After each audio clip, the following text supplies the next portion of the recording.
Conversations with Artists, brought to you by The Smith Gallery and Fine Custom Framing. Hi, I'm Debbie Smith. Welcome to Art Talks. I created Art Talks so that you, as the viewer and the collector of art, can get to know the artists. So when you take that painting home, you can remember this conversation and learn what their passions are, what their drives them, what their muse is, how they paint, where they paint, so that you have a better value of the piece that you've taken home. So we hope you sit back and relax as we talk to Carrie Wissler-Thomas. So welcome, Carrie. It's so good to have you today. Well, it's lovely to be here and to be in this beautiful surrounding with all of my friends' artwork over on that wall and my own pieces beautifully displayed over here. Oh, yes. Thank you for having me. Well, and it's such a pleasure to have such amazing artwork here. And, you know, and to get to know you a little bit better, too, because I've known you for a long time, but this will help me to know you and how you paint so that we can better represent what you do. Right. So I know a lot of these paintings that are behind us, you paint in oil primarily. I do. All Only oil. Okay. Right. And each of these pieces, some are from France and some are from Scotland and Correct. Susquehanna. Is that what you prefer to paint? Yes. Okay. It is, yes. All right. I started out always painting figures, portraits, and then nudes in the Lately Hidley's class. And when we moved into the city, in the early 90s, I started painting the Susquehanna because we're just a block away from the river. Yeah. And then when we started to travel to Scotland every year, then I started doing a lot of paintings of Scotland. And now we've gone to France on Viking River cruises, so I'm doing some nice. paintings of France as well. Very nice. So are you Scottish? Little bit. My mother's family is English. Okay. All right. Yeah. So I've always had an affinity, a deep affinity for Great Britain. Oh, yes. I studied English history extensively, and when my husband and I started to go to Scotland, we first visited all the sites connected to Mary Queen of Scots, who's been that's sort of neat. my passion all my life. Yeah. So that's what's inspired me to do a lot of these paintings. Well, and that's what I was going to ask. Is that your inspiration? Yes. And being able to travel and being able to meet new people and see the landscapes Yes. and capture them. Right. Yes, and I don't do buildings usually in my paintings. I just like the natural world. And it's interesting. You'll see a lot of not straight lines, a lot of lyrical lines, a lot of curves. And that is very much the same as all my figurative work is. My husband always says that my landscapes are a lot like my nudes because they're all curves and flowing lines. My honors paper in college was lyricism in Minoan art. Oh. And lyricism has always flowed through my artwork, whether it's people or now the landscapes. It's all flowing lyrical lines. Yeah. The Minoans loved nature, and if you recall, their frescoes were totally unlike the Mycenaeans in Greece. They were very, very lyrical and full of nature, full of aquatic scenes, and anyway, that always has resonated with me. I like curves and lyrical lines. Which is nice, and you can definitely tell the way that you've painted all of these, and it has a nice flow, and of course, visually beautiful. Thank you. So I see what you mean. I mean, they sort of are like music. You're sort of painting like music. Yes. I always have music on when I paint. Oh, no, neat. I'm not a plein air painter. I take photos when we travel. But I don't want to sit there and paint while my husband hikes. Right. We have so little time we spend with each other when we're at home, and when we're on a trip, we like to spend time together. So I take lots and lots and lots of photos.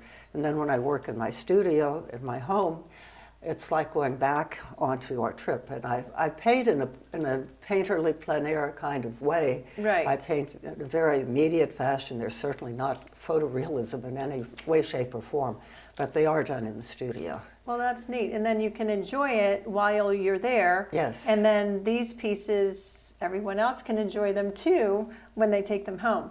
Right. Which is really, I mean, that is sort of the whole point. I mean, we paint certainly for ourselves, but the whole reason is to send them on their way. Yes. And give them life everywhere else too. Right, and Yeah. I hope they resonate with other people too. It doesn't really matter where they are. I mean, I know where they are, and the titles reflect that. But they could be bodies of water almost anywhere. Anywhere. And a person can project their own love of nature and their own love of the natural world and of flowing water. Yeah. Just by looking at the paintings. Wow. Put your own spin on it. Well, yeah, absolutely. Yeah. And do you have your degree in art? Yes. Well, I went to Hood. I graduated okay. with my bachelor's degree, majored in fine art, art history, and studio art, and I minored in English history. Okay. And then I have my master's from Temple. Oh, So that's where I went. But are you a Temple I grad am. too? I am. Okay. I am. Well, Yeah. I took my master's courses here in Harrisburg, but Oh, it's from nice. Temple. Very nice. But I studied then with Lee Hidley, who was a Okay. huge influence on so many artists. He was from New York, came from New York in the 1960s, became a member of the Art Association and shook up the art world here in Harrisburg, because all of the art world in that time were watercolors, watercolor landscapes, very narrative. And he was an expressionist. And when I became president of the Art Association, then I made him expressionist painting teacher, painting from the model, and then he became our curator. He was rather gruff and very forthright in his critiques, and he made some of his students cry over the. No, Never that's me. terrible. No, but he was terrific, and he was idolized. And anyway, I did all these wonderful expressionistic nudes, which I hope to Right. share with you. Yes, in my I'm surprised exhibit. they're not here. I know, I didn't bring any along. Yes. They are larger, and I need to have more room in my car. Right. But I do want to bring some for our show. Oh, You've absolutely. been gracious enough to invite Jonathan Fraser, my Yes. good friend and colleague, Yes. and me to show together in November. I'm looking forward to it. November 7th. November 7th. And that All will be right. Carrie and Jonathan Fraser. Yep, he works for us at the Art Association, and he's also a wonderful instructor and a musician and a terrific plein air painter. Yes. So it'll be a joy to exhibit with him. But for a little contrast, I will bring some of my expressionistic nudes. I'm looking forward to it. We Yeah. have a wall all planned out for you. Wonderful. Yes. That's great. Well, when we painted in Hidley's class, he would have a model either clothed or nude, and he would have the model pose in short poses in the beginning of the session, and then one long pose at the end. And I would sketch all of the poses into one canvas, and then during the long pose, I'd paint them all in. So it looked like orgies. Yes, well, I Like- didn't realize that's how you painted That's those. how I did it. All yeah. right. So some of my paintings have 5 figures in, some have 2, some have 3. But it's all from one model for each painting. That's really a neat way to look at it when Yeah. you're doing quick sketches and things like that. Yeah, it worked out really well, and those are all very loose and very free. But they're similar with my use of color and my use of the curved lines, and Yeah. they were a great joy to paint. But I've not done nudes now for a long time because we don't have a painting from the Alive. model Yeah. class, and I wouldn't have time anyway. Right. Yes, you're quite busy. You are quite busy. I am, because I run the Art Association Yes. full time, and Which I is a have. huge undertaking. It is, and it's my and you great do a joy great job. Yes. a great joy to do it, to work Yes. with other artists. And meeting other artists and exhibiting their work is a great inspiration. I used to paint full time every day before I became director at the association. But now I paint on weekends, and Saturday or Sunday afternoons. When you can. Yeah.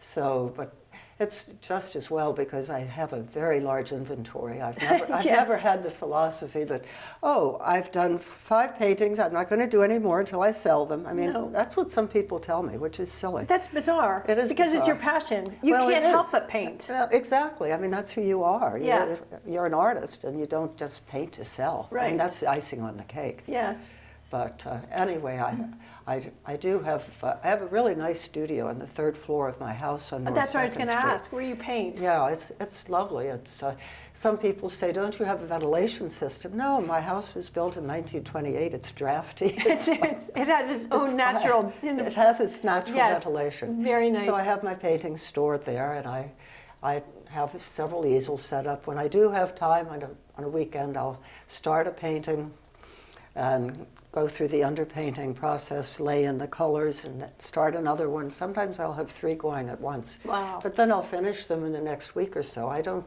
belabor them. As I said, I paint as if I were looking at a scene on plein air. Right. They're done with the photograph lying there, but it's not like I'm copying lines. It's just, it just puts me back in time to when I saw the original scene. Right, you get the feeling, and that is what you express on your canvas. Exactly. Nice. Yeah.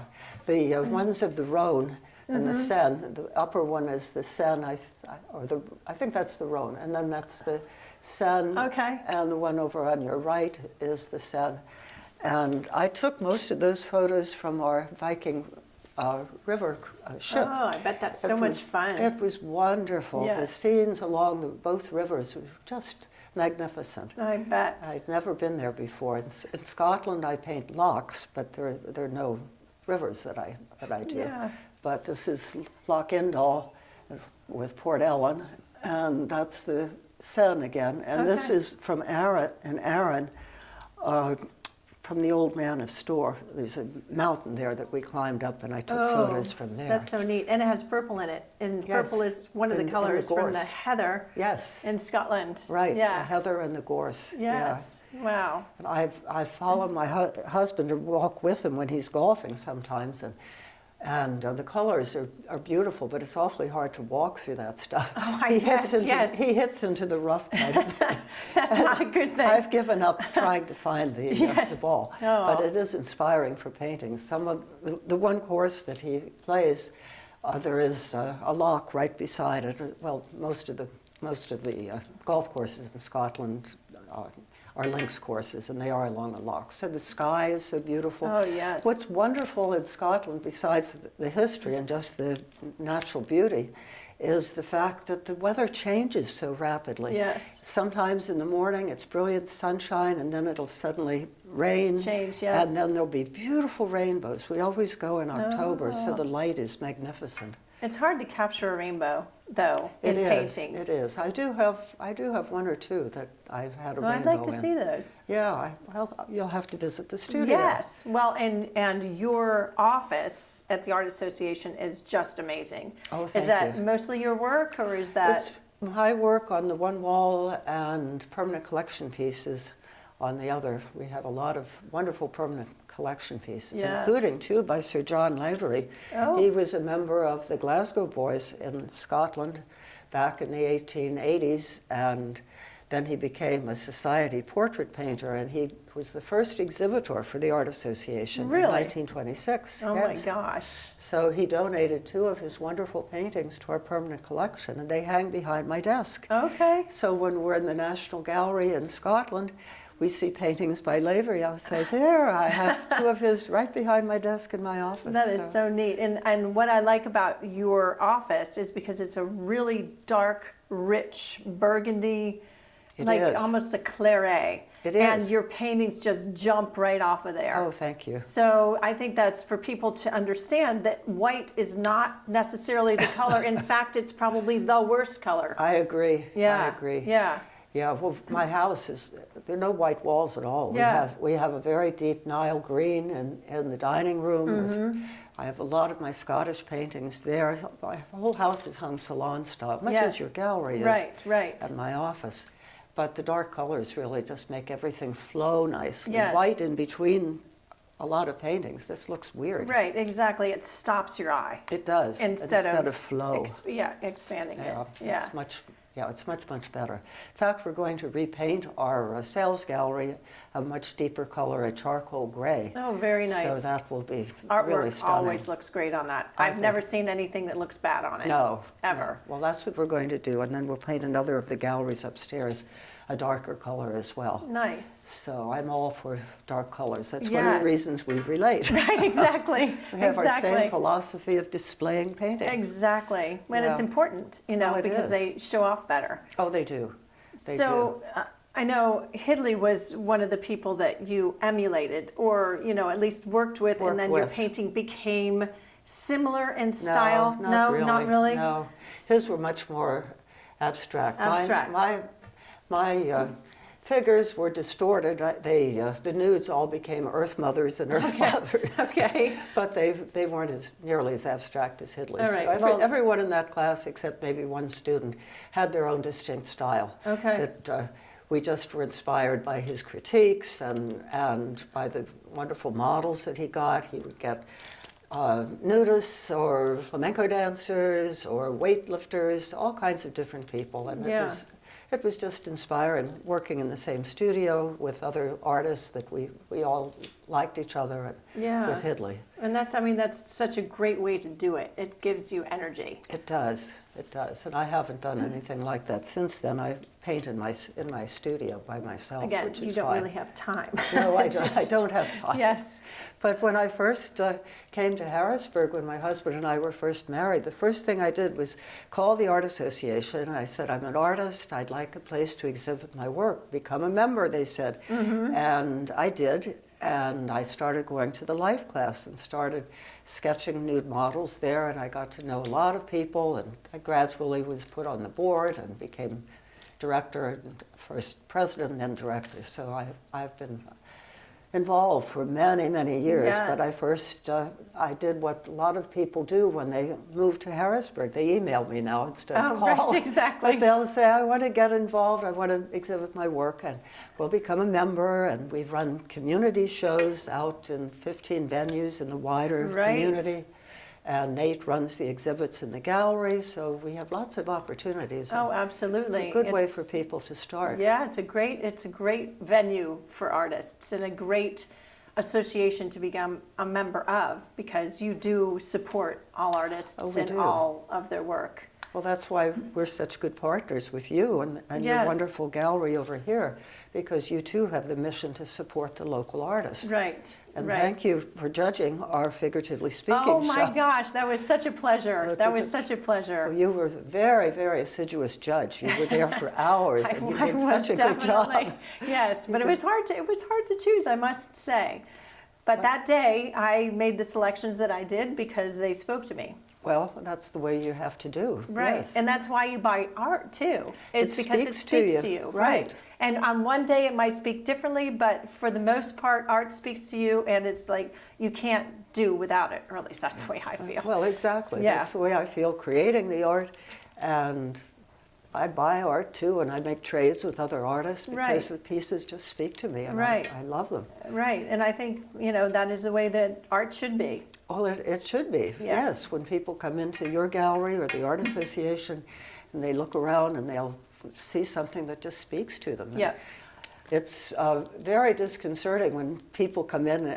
One lady came into our sales gallery a long time ago and said, I'm looking for something in a brass frame to match my brass fixtures. And don't you care about the subject? No, just in a brass frame would be fine. I mean, that's not the kind of and customer it's just sort we're... of like, it's like taking your fingernails and scraping them across a chalkboard. I know. For an artist in particular. I know. And other people will come in and say, I have one spot on my dining room wall and I need a 36 by 48 large piece. That's all I have room for. How many other paintings do you have? Oh, I don't have any others in that room. Well, that's ridiculous. Yes. Well, those of us who like salon style. Right, exactly. There's always room for one more. And my house is very much like that as well. So. Well, that's the only way to be. Absolutely. Well, because everything speaks. Not everything speaks to me, but the ones that do, I want to have around me all the time. Oh, I do too. Yeah. Yeah, and people will say, well, you could rotate. No, I don't want to rotate. Right. The things that I love, I want to keep. To see all the time. Right. So exactly. Our house, as I said, was built in 1928, and it's stone, so it's got very hard, thick walls.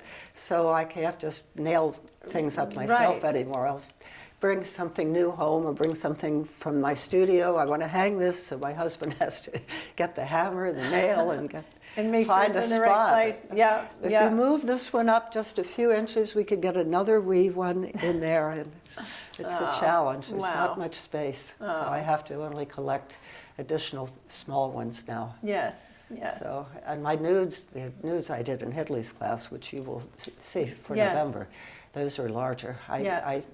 I used to have a Volkswagen Quantum station wagon and a Dasher station wagon. Right. And they were just the right size for the 36 by 48s. My Saabs have not had room for that since then. So I need help with my husband's SUV. It is important. Yes, it is important. Yeah. But you are certainly an icon in Harrisburg for all the work that you do with the Art Association and for the arts community, local arts community. But also as a painter, you have certainly made your inroads, and people collect your work, and I think that's so exciting. Well, thank you. That's very kind of you to say. Yeah, well, it's true. It's true. It is. I used to donate things and participate with the WITF art auction. Yes. And so many people throughout the years have said, "Oh, I have your painting in my home over my fireplace." And well, where did you buy it? I don't remember selling that to you. I bought it at the WITF auction. So there are a lot of my paintings out there, but a lot of them I never saw any money for. But I supported a good cause. Well, of course, and it was a good cause. And again, they were also lifting the art community. Well, they did a wonderful job, and it was fun being a guest auctioneer and making up stories to get the pieces to sell. But I think that's an important thing because it does speak to you. Yes, exactly. Yeah, there's a narrative. A viewer can find a narrative when they're looking at a painting that maybe the artist didn't think of at all. Exactly. Which is fine. They can interpret it in their own way. Yeah. I don't like it when artists bring in pieces for our shows and have a long explanation. They demand we post by the piece, with an explanation. Right. I think the piece should speak for itself. Right, and it speaks to each person differently. It does. Yeah, exactly. And let that happen naturally, organically. It really should. Yeah. So and it's always fun giving tours to kids and letting them interpret what they see in a painting. Yeah. We had a school group come in once when we had an exhibit of Hidley's paintings, and he did a lot of nudes, but the kids didn't mind. They liked the colors. They responded to the shapes, and they didn't think anything of it as far as being nudes. But they made interesting interpretations about what the figure was and what they were doing, and their favorite painting in the whole show was the painting. It was called Colossus, and I explained it was a head from a statue that was in the desert. And a lot of them said at the end of their tour, that painting of the statue in the desert is that's our favorite. Interesting. So they liked the story, and they liked the colors. Yes, well, out of the mouths of babes. That's right. Yeah. That's right. But that, again, it's a visceral reaction that they have, and that as collectors of art have. Right, and that's, people should look at art like a kid does. Yes. And just respond visually and with their gut feeling. Yeah, well, I think that's a great way to think about it. I think so. Some people just overanalyze everything. Right, and it doesn't have to be. No, it doesn't. Yeah. When people look at my paintings sometimes, and the portraits especially, the landscapes are much more straightforward, but they'll look at a portrait and they'll come up with these long explanations. I had a retrospective at York College a long time ago, and I had a self-portrait of me.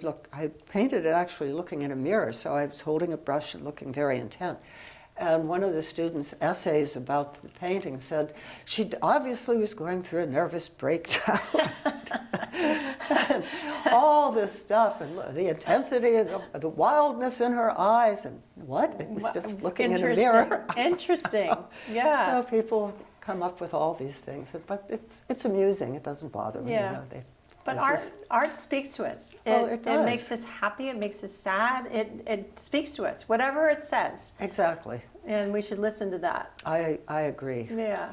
And I never paint anything with social commentary or anything like that, because I feel oftentimes that's so contrived. Oh, exactly. People who want to make a big statement about a social issue, I mean, it's a noble idea. Right. But it usually is pretty bad art. Right. Because it's just too strained. Right, and it separates us as opposed to what art does, which really is to bring us together.